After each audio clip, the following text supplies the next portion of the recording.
Welcome back. Let's end this. Well, maybe in two parts, but still. I'm sorry, Wright.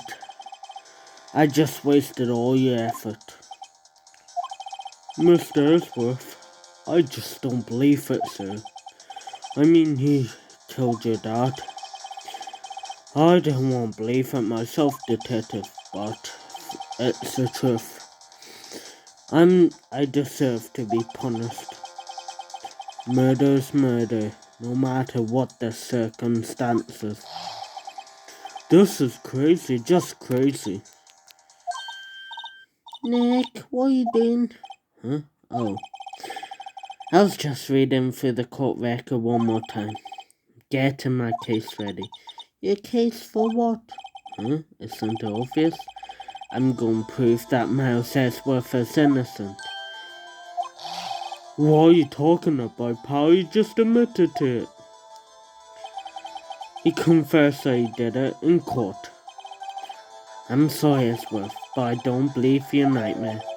What? It's just a dream. It's not real. The truth is right here in this court record. In any case, tighten your belts. The real fight is just beginning. I'll prove you're innocent, trust me. Right.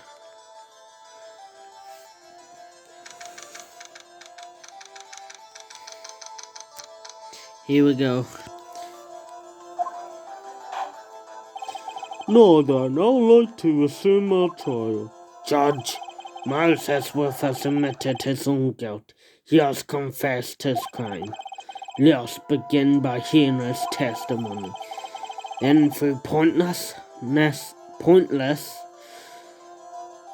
let the defense do the cross-examination. Though pointless, let the defense do the cross-examination. The statute of limitations on the DLZ's case runs like today. Though it's unconventional for me, I like to run this one by the book. I see. Does the defense have any objections? No, Your Honor. Von Kummer, you knew this was going to happen from the very beginning, didn't you? Very well. Oh, Miles Ellsworth, please take the stand. Will the witness state his name and profession? Miles Ellsworth, I'm a prosecuting attorney. Mr. Ellsworth, 15 years ago you mistakenly killed your father, Gregory Ellsworth. Is this correct? It is correct. Fool, didn't testify about this matter to the court. When Ellsworth was telling me about his dream yesterday, I noticed something. One detail didn't quite fit. That will be the key, but only if I can get it to work. Please, please.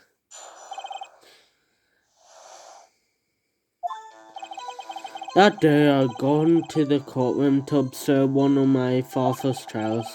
As we went to leave, an earthquake struck, trapping us in the elevator. My father and Mr. Yogi lost their composure and began to argue. Just then, something heavy fell at my feet. I picked up and threw at Mr. Yogi. I wanted them to stop fighting. A moment later, there was a single gunshot, then a scream. It was a terrible scream. I remember it to this day. That's all. And until now, you thought this memory was a dream. We were stuck in the elevator for 5 hours. The oxygen in the elevator ran out and I lost my memory of the events. Bah! The same claim Mr. Yogi has made. Very well, Mr. Wright, your cross-examination, please. Yes, Your Honor. Right, hold on. I want to have a quick look. Okay. SS cause weapon was fired twice. Are you sure you only heard one gunshot? Yes, I'm sure of that. I heard the shot and the scream. Then everything faded. I was unconscious until the rescuers came. I see. No, Your Honor, unfortunately you don't. Look at this file one more time. This plainly contradicts the witness's testimony. You do enjoy dragging out that file, don't you? I don't accept this evidence unless you can tell us what page it's on. Which page contradicts Miles' testimony? Look at the victim data in this file. It says that quite plainly the murder weapon was fired twice. Miles Ellsworth had only heard one gunshot, yet the murder weapon was fired twice. The first shot was the accidental firing when the pistol was thrown. So who fired the remaining shot? Was there perhaps an officer who fired that second shot? Your Honor, as I'm sure you're aware, this incident occurred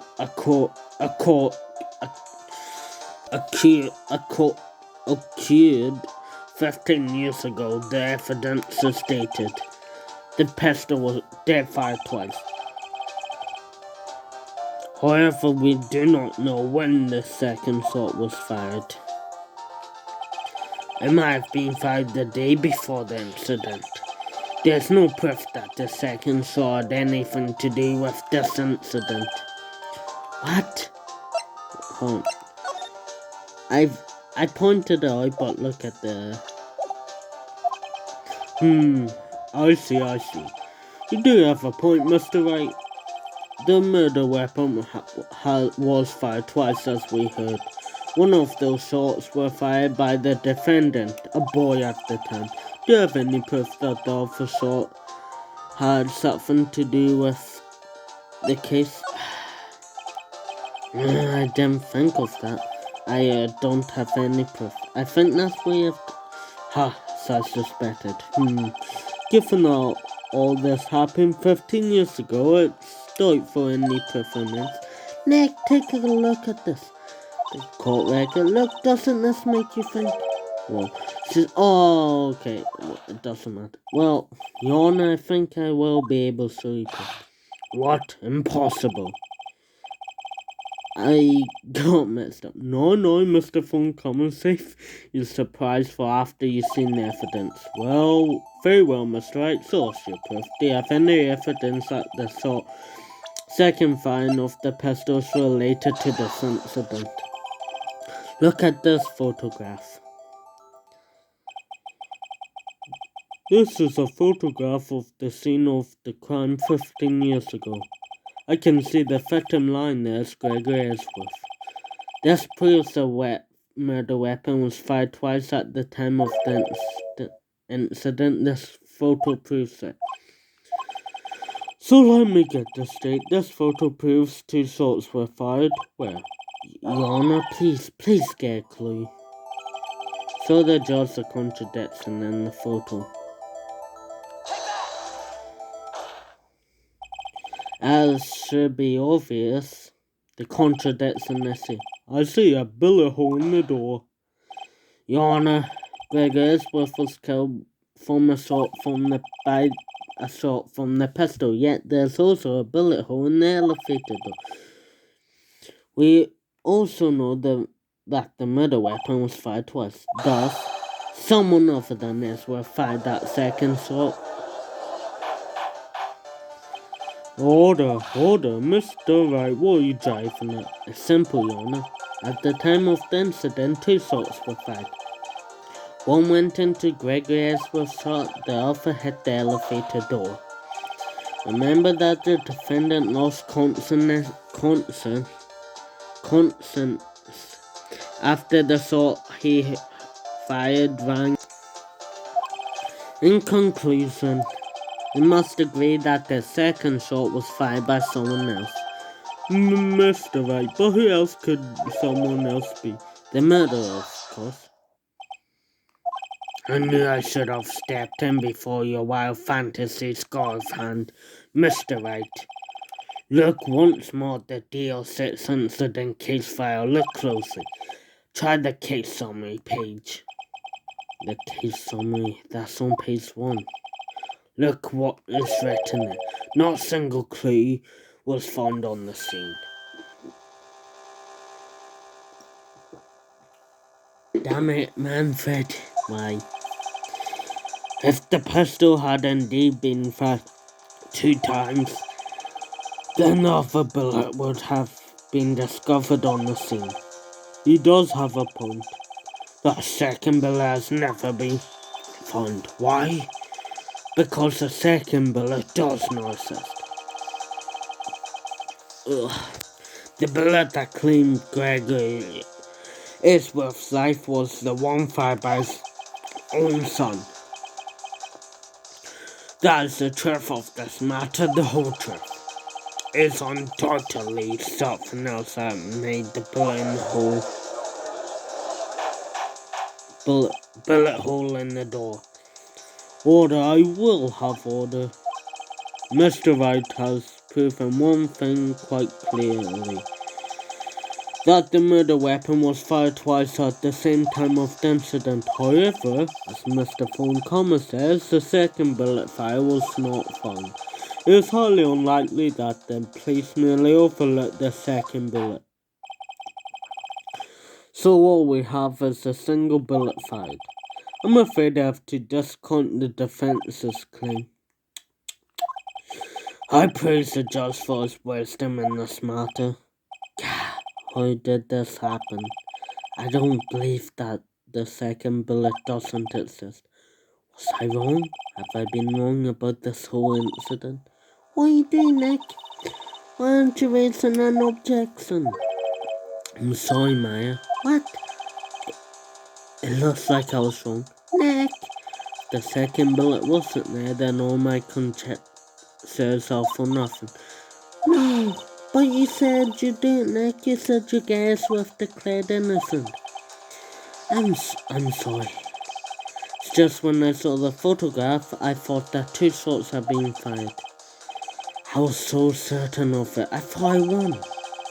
I thought there was another person, someone else who could fire the killing shot, but now I think I was wrong to think it could be that simple.